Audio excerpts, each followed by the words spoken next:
Hörmətli abunəçilərimiz, növbətdəki danışdıracağım maşinimiz 2023-cü ildə işləb çıxarılan Damazımız.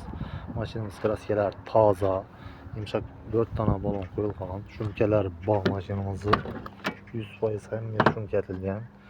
Maşinimiz 19.000 probeg tutdu. Telefon, nonim, polik, həmin əsas tayar. İdeal holatda maşinimiz. Maşinimiz naq barter əsasında hesablab beramiz. Maşinimizi bahasına gəladigan bolsak 89 milyon so'm. Naq pul bo'ladigan bo'lsa üstündə savdo etib gəlişdirib beramiz. Şahin naqlarda maşinimizi avtokreditə 29 milyon so'm bilan chiqarib beramiz. 1 milyon 900 ming so'mdan partiyara maşinlarınız olsa hesablab olamiz. Naq pula gəlişdirib beramiz. Şahin naqlarda gələ verasizlar. Maşinimiz ideal holatda.